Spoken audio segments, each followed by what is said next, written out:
Welcome to Hobgoblin Homebrew. I am Hob, your Hobgoblin guide to learning how to homebrew. Stay to the end of this video to learn what is homebrew, different things you can homebrew in your games, and how to do it without breaking the game. Where's my D20? Gobbo!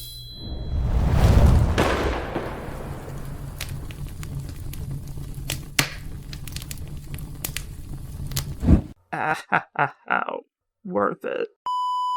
Homebrew.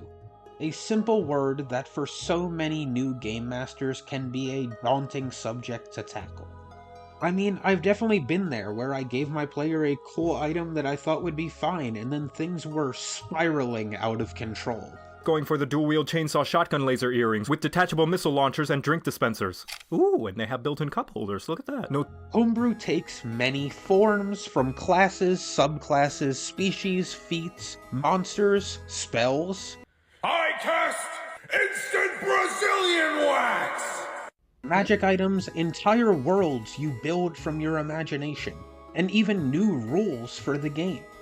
During this video, I'm going to give a brief little example of some of the different things talked about right here, and then get into how to introduce these things. So, looking at something like a class can be a huge task because you have to think about the entire balance from levels 1 through 20, how it holds up compared to the others. And an honestly amazing homebrew class that I definitely recommend checking out on the Dungeon Masters Guild website is the Pugilist class, written by Benjamin Huffman. This class is so beautifully written and put together, and even testing out the class in personal games that I've done, it is a ton of fun. You are equal in strength to everyone around you, and you get to play as a character that is pretty much a brute force monk. You go in there throwing hands at a dragon.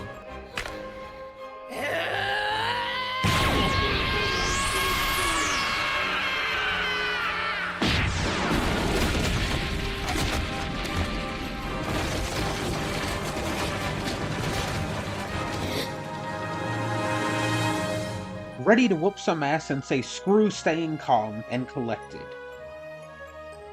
With this class, the subclasses include a boxer, a full-on luchador, a detective that has a bloodhound that goes with him, and even someone who sells their soul to a demon.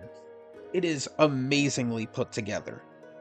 And I highly recommend this class as a basis if you are going to start looking into homebrewing a custom class. As for subclasses, you can do something as simple as flavoring an already existing class. Let's take a look at the Wildfire Druid. So let's say you see this Wildfire Druid and think to yourself, wow, wouldn't this be great if instead of this I can be an overdramatic, oversensitive queen of her kingdom and make some ice creatures?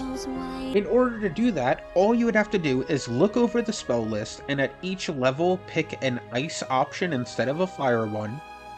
And then for all of the parts of the abilities and features in the subclass where it says fire damage, it is now cold damage. Your fire spirit is an ice spirit and you can leave all the abilities the same. Just change the damaging type. I mean, people use cold too to ice their injuries as well as heat to heal the injuries. Now the one here that is the most daunting task listed. Building an entire world. My honest advice for all DMs out there when you are doing this, come up with the bare bones of what you are building. If you want a custom pantheon, then do the pantheon, but don't go too much into the gods. Come up with the main plot of the story that you want to do, and the bare structure of it. Then as each of your players are making their characters and coming up with these backstories, shape your world around the players. Allow them to be part in designing the world so that it captures them into the whole process. Imagine it like you're making a gingerbread cookie. And tell me, or I'll... No, not the buttons! Not my gumdrop buttons! All right then. You provide the cookie itself and the basis, but you allow your players to then design their own parts of the cookie and bring it to life. Do you know the Muffin Man? The Muffin Man? The Muffin Man! Yeah. When it comes to homebrew rules, the main thing to decide is simple. Does this enhance the overall experience that we will get out of this game, or is it going to drag things on and make everyone frustrated? A really simple homebrew rule that I use at my table is when it comes to potions, if you use your bonus action, a quick chug of the potion, you roll to see what you get based on the potion, following however the potion normally would work. However, if you spend your action to drink the potion, you instead gain the max amount of hit points that the potion can give you. Hi, Stewie Griffin here with my latest creation, Monster Energy Drink. What is it? I don't know, but it's free from this truck that stopped outside your work. D&D players and monsters both deal so much damage in one turn that even having that as an option, my players will still choose to use their bonus action to drink the potion, due to how much value an action has in combat. But for those situations when you know it's going to be a long fight and the player gets hit with a crit and really could use that extra healing, they are going to take the time to get the full potion's effects. Simple, easy, and does not take up a ton of time at the table. Just make sure you're not like that one guy who made a list of 44 ridiculous and contradictory rules for his players. So, how do you implement all of this different information and all of the different items that you've seen out there on the internet? The answer is simple. Start small. I know you've probably heard that a million times, but I know that 90% of you are not gonna listen. I was one of those people who didn't listen. Start by just changing something very simple about an item or spell, like the damage type. Then from there, slowly move on to bigger things. There are 3 things I ask myself whenever I make a homebrewed anything. 1. Will the players like this? 2. Will I, running the game, like this? And 3. How much will doing this interfere with gameplay?